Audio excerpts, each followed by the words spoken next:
아니, 별로 내 생각.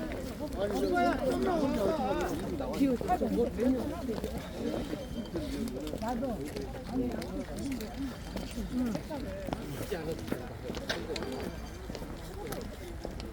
아주 그게 괜찮하냐? 괜찮하냐?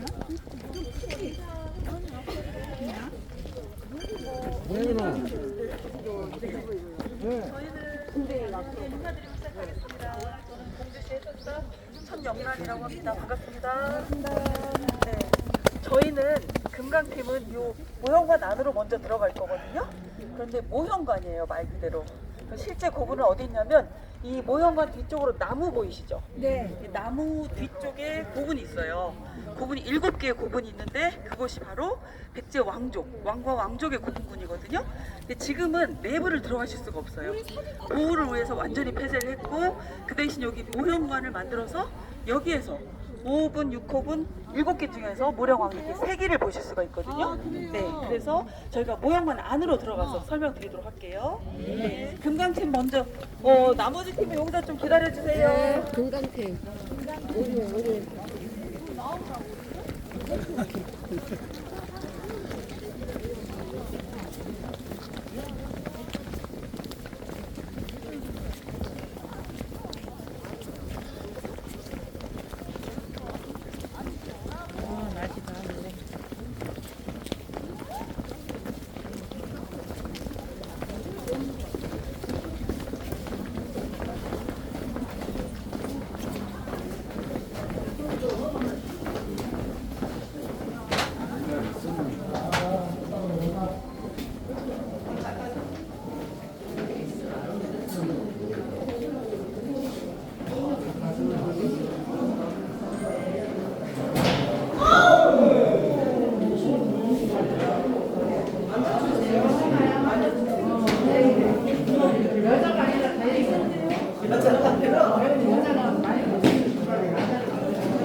사실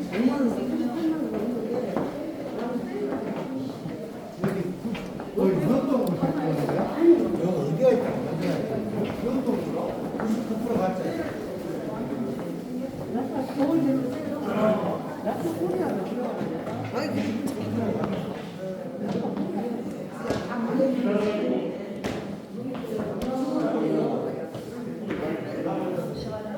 여기 사진을 좀 봐주시겠어요?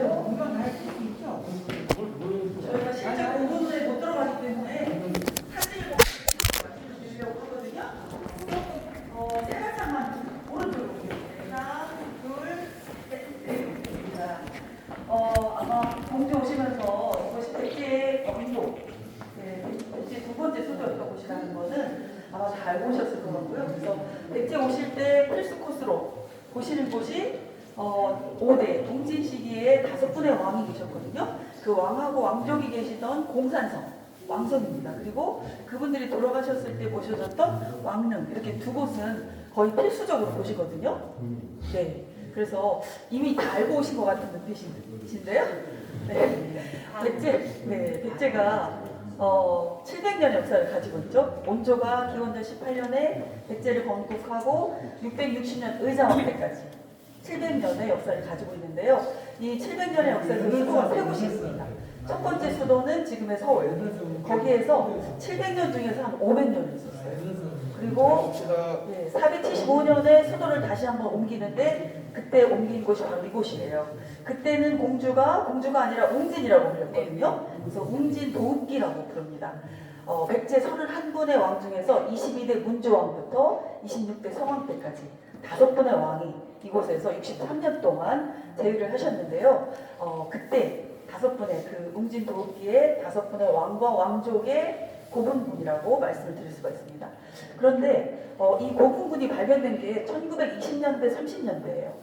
그 전에는 여기에 왕릉이 있는 줄 몰랐습니다. 네, 오랜 세월이 흐르면서 또 백제가 의자왕 때 멸망한 나라이기도 하잖아요. 관리가 안 되고 이러다 보니까 오랜 세월이 흐르면서 지금 보시는 봉분이 비바람에 유실이 되고 그 위에 나무가 자라고 풀이 자라고 그래서 여기에 왕릉이 있는 줄을 몰랐어요. 그랬다가 1927년 언제죠? 일제강점기. 일제강점기에 이 7개의 고분 중에서 2호분을 먼저 발견을 해요. 그리고 발굴 조사하는 과정에서 4개의 고분이 또 발견이 됩니다. 그래서 4개의 고분을 발견하면서 도로를 이렇게 내려고 하다가 보니까 5호분, 6호분이 또 발견이 됐어요. 그래서 1호분부터 6호분까지는 그렇게 우연히 발견이 됐습니다. 그런데 안에 보시면 봉분 밑에 보시면 입구가 있죠? 입구를 통해서 들어가면 무덤 방이 있습니다.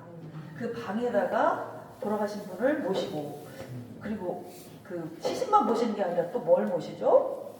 왕하고 왕족의 버금가는 그 신분의 버금가는 부장품을 같이 모시잖아요. 그런데 1000년이 넘었으니까 시신은 남아있지 않을 거고 같이 넣었던 부장품들이 얼마 남아있지 않아요. 네. 제일 많은 게 관못 그리고 귀걸이라든지 톡이라든지 이런 것들이 나오긴 하지만 그걸 가지고는 이 무덤의 주인이 누구다라고 말할 수가 없을 정도의 유물입니다. 그런데 그 유물의 크기라든지 축조 방식이라든지 이런 걸로 봤을 때는 분명히 왕릉급의 무덤이에요. 그래서 요 6개의 고분은 백제 웅진 시기에 왕하고 왕족의 고분군이다 이렇게 추정을 하고 있었습니다.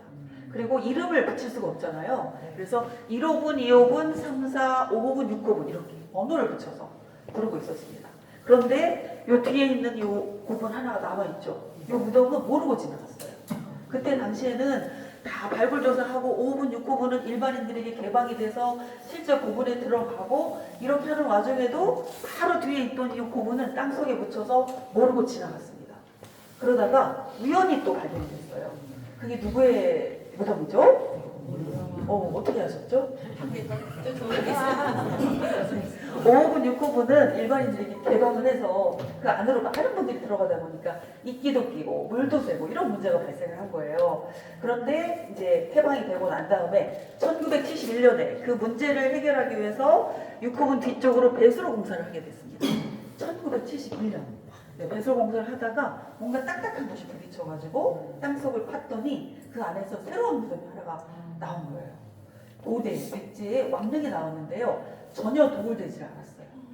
전혀 도굴되지 않고 유물이 그대로 발견이 된 무덤이 하나가 나온 겁니다. 그게 바로 무령왕릉이거든요. 네. 근데 어떻게 무령왕릉인 거를 알았을까 했더니 그 안에 금이나 은으로 만든 최고의 재료를 가지고 최고의 장인들이 만든 정교하고 화려한 유물들이 나왔는데요. 가장 중요한 거는 금이나 은이 아니라 돌로 만들어진 지석입니다. 거기에 기록이 새겨져 있었어요. 이 무덤의 주인은 누구다. 언제 돌아가셔서 언제 묻혔다. 라고 하는 기록이 거기에 새겨져 있어서 누구의 무덤인지를 알 수 있는 최초, 한반도 최초의 무덤의 주인이 증명된 그런 무덤이고요. 전혀 도굴되지 않은 백제의 무덤.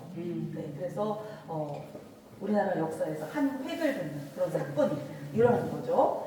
그 무령왕의 지석 옆에 또 하나의 묘지석이 있었어요. 왕비의 묘지석.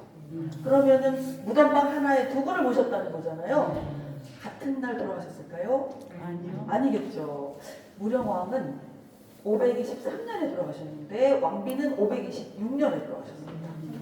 네, 3년 후에 돌아가셨는데 같은 무덤방에 모셔졌어요. 어떻게 그렇게 했을까? 여기 입구가 있잖아요. 이 입구를 열었다 닫았다 하면서 두 분을 합장할 수가 있었습니다. 그래서 지금 보시면은 여기 입구가 이렇게 있죠.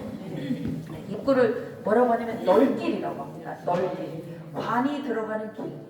그래서 시신을 모실 때 옆으로 이렇게 모셔요. 이 입구를 통해서 모셔서 들어가면 여기에 이렇게 무덤방이 나오는 거죠. 네. 여기 5호분에 보니까 방에 무덤방을 만드는 재료가 돌입니다. 그죠? 자연석을 다듬어서 쌓아서 무덤방을 만들고 위에 부분은 천장 부분은 돔 형식으로 이렇게 둥글게 되어 있어요. 여기 보니까 관대도 하나가 있습니다. 관을 올려놓는 받침대도 하나가 있고요. 원래는 2개가 있었어요. 그런데 회복이 되고 이러면서 하나가 없어졌어요. 그래서 하나만 남아 있습니다. 지금은. 그리고 일부 천정이 무너져가지고 붕괴된 거를 복원을 해서 여기에다 똑같이 모형을 만들어놨어요. 그래서 1호분부터 5분까지는 이런 돌방 무덤. 네, 그 시기에 지배자를 위한 전형적인 이런 무덤 방이고요. 그리고 6호분을 봤더니 6호분은 재료가 완전히 달라져요. 그래서 많은 관심을 끌었는데 여기에는 유물이 정말 깨끗하게 치워진 상태로 네, 그렇게 보고가 됐습니다.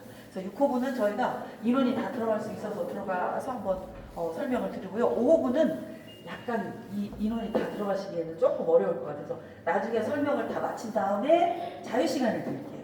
그때 자연스럽게 들어가 보시도록 하시고요. 바로 시작하겠습니다. 5호분부터 보실 텐데요. 이미 들어가신 분들 계세요. 거죠? 반이 들어가는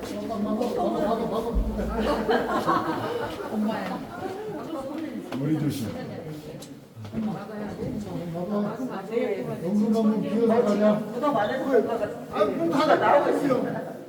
지금 보시면 여기가 이제 넓게 있는데 보통은 돌아가시면 시신을 위에서 아래로 이렇게 내리잖아요. 그래서 수혈식이라고 하는데 이렇게 옆으로 보셔요. 그래서 횡혈식이라고 합니다. 근데 요즘엔 좀 쉽게 우리말로 바꿨어요. 굴식이라고 바꿨습니다. 굴식, 돌방무덤 이렇게 바꿔서 초등학생들이 들어도 이제 인식이 될 수 있도록 그렇게 이름을 바꿨어요. 예전에는 횡혈식 석실군 이렇게 불렀었죠. 네, 1호분부터 5호분까지가 이렇게 5호분 지금 보시는 것 같은 돌방무덤이고요. 입구가 이렇게 있어서 시신을 모셔서 들어가면 여기 보시면 여기 화면이 지금 아직 안 나오네요. 지금 보시면 바닥이 이렇게 관대가 하나가 보여요.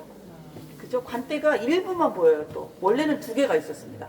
아까 말씀드린 것처럼 근데 하나는 어디론가 없어졌고 그 하나 남아있는 것도 일부분이 또 없어지고 그래서 지금은 거의 한 반쪽 정도 이렇게 남아있는 그런 상태고요. 여기에서 관못이라든지 허리띠의 일부, 토기 이런 것들이 좀 나왔어요.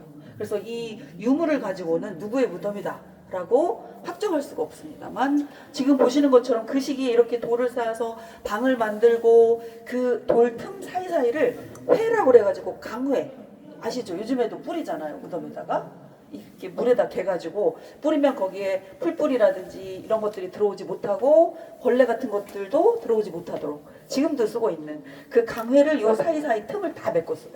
그리고 한번 다 발랐습니다. 그래서 지금 보시면 여기 좀 희끗희끗한 게 보이죠? 그게 지금 그 자리거든요. 근데 1000년이 넘잖아요. 그러면 떨어져 나갑니다. 그것도. 물이 새지 말고 풀뿌리, 나무뿌리 들어오지 말라고 이렇게 한번 실을 했는데 그런 것들이 떨어져 나가고 남아있는 부분을 3D 사진으로 찍어서 그대로 복원을 했어요. 그래서 이런 것들은 이따가 설명 다 무령왕릉까지 설명 마치고 나서 자유스럽게 들어오셔가지고 한번 보시면 좋을 것 같고요. 한 3m 정도 됩니다. 네, 그 정도의 이런 돌방 무덤은 당시에 지배자를 위한 그런 전형적인 무덤 양식이었고요. 이동하려고 설명드릴게요. 우리 선생님들은 신라랑 가깝죠. 유덕씨, 격주의 손난총은 사실 유덕씨, 격주에 있는 너 들어가고 있어? 유물들이 굉장히 많이 나옵니다. 여기는 유물이 많이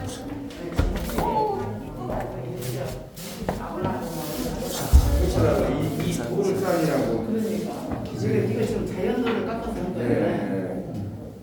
네. 요거는 이제 따로 해놓은 것이고. 네, 따로. 네, 옛날에. 그렇지, 옛날에 그렇게. 지금 이게 아까 네. 설명한 거. 나가야지. 이거 이제 나가야지. 나갑시다. 줄을 서시오. 이제 그만 들으시오.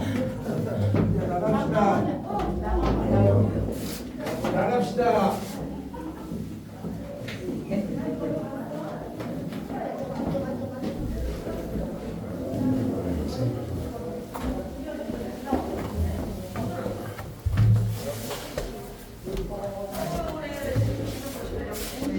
이제 두 번째 수도잖아요. 근데 첫 번째 수도에서 서울. 이제 첫 번째 수도였던 때부터 돌방무덤은 출연을 합니다. 그래서 한 300년대 중반 그때부터 돌방무덤이 보이기 시작하고요. 그리고 여기 웅진에 와서 전형적인 지배자로 그런 무덤 방식이 됩니다. 공주에 이런 무덤이 또 하나 있어요. 네. 그리고 그리고 여기 보시면 여기는 중국. 중국에는 그러니까 벽돌을 가지고 만든 탑이라든지 이런 무덤이라든지 벽돌을 가지고 만든 것들이 굉장히 많거든요. 그런데 갑자기 중국에서 보이는 이런 벽돌 무덤이 여기 웅진에서 보여요. 그래서 굉장히 많은 관심을 끌었는데 그게 바로 이제 6호분이거든요. 6호분에 들어가 볼 거고요. 여기 보시면 여기 다카이 다야미 이거 어디죠? 일본이죠. 네, 이름을 보니까 딱 일본인데 일본에도 이런 돌방 무덤이 있어요. 그러면 백제하고 고구려 신라의 장인들이 일본의 아스카 문화를 정해줬다 이런 얘기 많이 들었을 텐데 이런 무덤도 그렇습니다. 무덤도 백제에서 이렇게 건너가서 일본에서 이런 돌방 무덤이 또 보여요. 네. 근데 여기서 보시면 여기도 돌방 무덤인데요. 조금 다르죠. 재료가 조금 같은 돌이면서도 판이 좀 넓어요. 그래서 그 시기에 그 지역에 맞는 이런 무덤 양식들이 조금 같은 돌방 무덤이라도 조금씩 다른 거로 볼 수가 있습니다. 저희는 6호분에 들어가려고 하는데요. 6호분에 들어갔을 때 머리 조심하시고 들어오세요. 6호분 들어가 보겠습니다. 우리가 무덤에 들어간다. 아, 마법을 한다.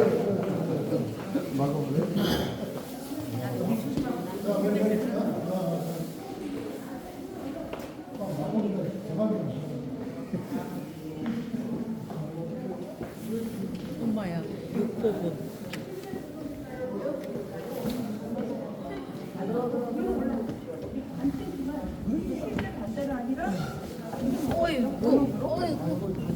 네, 반을 올려놓으면 반대. 굉장히 크죠? 반대가 지금 중앙에 있는 게 아니라 한쪽에 있어요. 한쪽에 있다라고 하는 거는 다음에 여기 옆에다가 확장을 하려고 계획을 했었는데 못하게 된 거죠.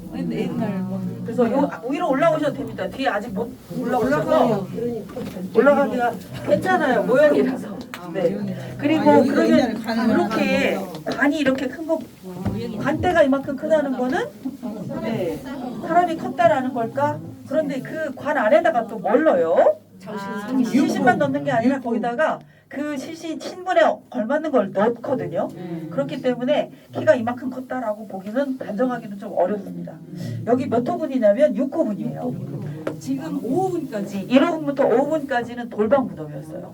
그래 이제 우리 한반도에서는 돌이나 나무나 흙을 가지고 이렇게 무덤을 만들었거든요. 근데 갑자기 한반도에서 볼 수 없는 이런 벽돌 무덤이 나타난 거예요. 그래서 많은 관심을 끌었던 6호분인데요. 여기는 유물이 남아있질 않았어요.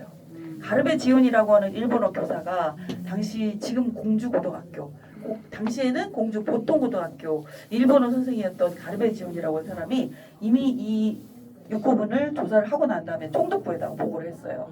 보고할 때는 이미 도굴이 돼서 여기에 유물이 남아있지 않았다 이렇게 보고를 한 거예요. 그래서 총독부 직원들이 왔을 때는 여기가 깨끗이 치워진 상태로 발견이 됐고요. 이 벽돌 사이사이 틈이 있죠.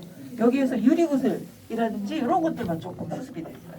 그래서 여기에서 만약에 유물이 도굴되거나 이렇게 하지 않고 그대로 남아 있었으면 굉장한 유물이 발견됐을 것 같죠? 지금 보시면 아까 돌방 무덤보다 훨씬 더 정교하고 격조 있게 이렇게 돼서 분명히 다 새겼대요? 네, 이거는 찍어낸 거예요. 그러니까 찍을 때 아예 무늬가 그렇게 되어 있는 틀에다가 찍어낸 거죠. 그 시대네. 네, 그 시대에 또 찍어서 구웠습니다. 네, 점토를 가지고 틀에다가 찍어서 구워서 이렇게 만들었는데요. 지금 보시면은 이런 딱 보셔도 이거는 일반인을 위한 무덤일까요? 아니죠. 그 시기에 1500년 전에.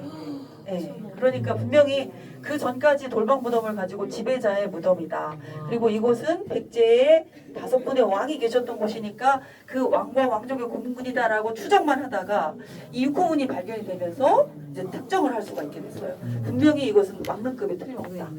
그래서 지금 보시면 이렇게 벽돌을 찍어서 구워서 정교하게 만들고 이어서 쌓고 세워서 쌓고 이렇게 했죠? 네. 여기 보면은 이렇게 동그란 모양의 점이 있어요. 이거는 역점.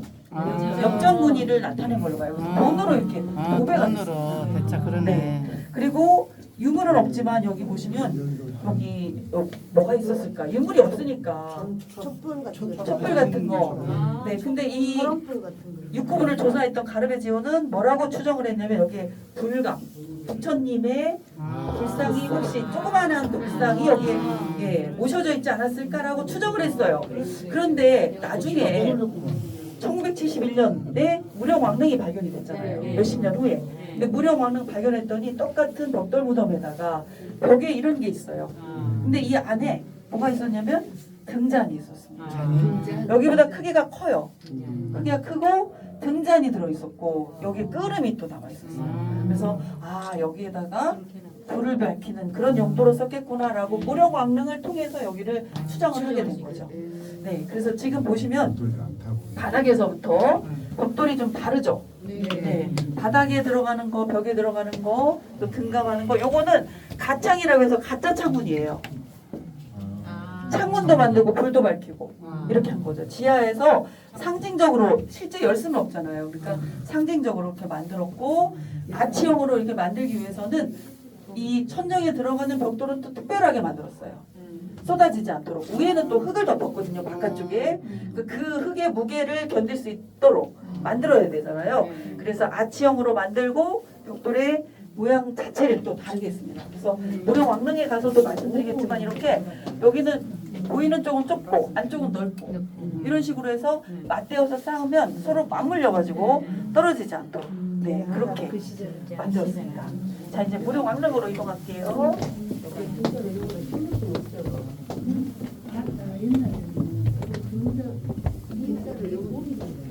선생님이 벽돌을 어떻게 쌓았을까?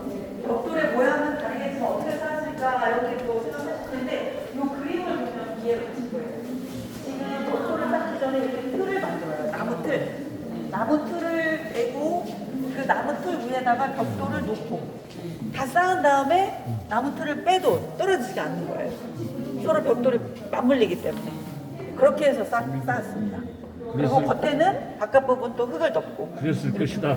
이렇게 네. 했을 것이다. 네 이렇게 우리나라만 이런 게 아니잖아요. 이런 방식이 중국에도 있고 그렇기 때문에 이렇게 쌓습니다. 네 기록이라든가 이런 거를 바탕으로 그런데 선생님들 육군에 들어가셨을 때 뭔가 그림 같은 거 보시지 못했나요? 네 여기 벽에 보면 그림이 있었는데 네, 있었어요. 그렇죠. 네, 여기 입구분이 이제 지금 입구 쪽에 입구 쪽에 보셨어요. 입구 쪽에만 있는 게 아니라 입구 쪽에도 있고, 네, 서쪽에도 있고, 북쪽에도 있어요. 그죠? 여기 동쪽에는 청룡이 있어요. 그러면은 뭐가 그려져 있겠어요? 청룡, 백호, 주작, 홍무, 사신도가 그려져 있어요. 유물은 다 없어졌지만 여기에 또 벽화가 그려져 있어요. 그래서 그 그림이요 희미해져가지고 잘 모르시겠죠? 여기 오른쪽으로 보시면은 윗부분에 있는 것, 윗부분에 있는 것이 동쪽의 청룡, 백호, 주작, 홍무인데 그런데 희미해져서 잘 모르시겠죠? 모양을. 밑에 있는 고구려에서 온 강서대묘의 사신도를 보시면 너무 잘 나와 있어요. 고구려 거는. 그래서 요거 그림을 보시면 청룡입니다. 청룡이고 백호 상상의 동물이에요. 우리가 실제 현실에서 볼 수 없는 상상의 동물이기 때문에 굉장히 정말 상상의 동물같이 보이시죠? 그리고 여기는 남쪽 입구 쪽에 있던 주작 붉은색 봉황 네.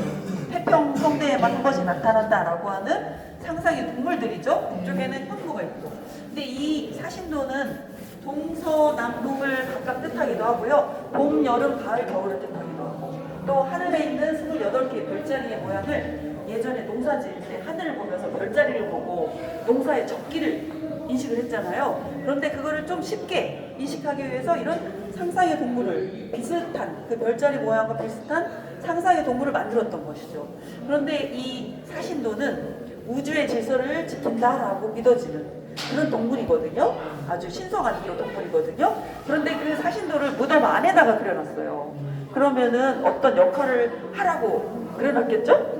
네, 이 무덤의 주인을 지키라, 보호하고 지키라는 그런 의미로 이렇게 사신도를 사방에다가 그려놨습니다. 그래서 또 많은 관심을 끌었던 것이 6호분이고요. 이 6호분은 전죽분이면서 그러니까 벽돌 무덤이면서 벽화가 있는 유일한 무덤입니다. 그래서 굉장히 많은 관심을 끌었던 6호분이었고요. 이제 무령왕릉으로 이동할게요. 보시면 이제 지금까지는 존재를 몰랐어요. 고령원. 6호분 뒤쪽에 있는데 어떻게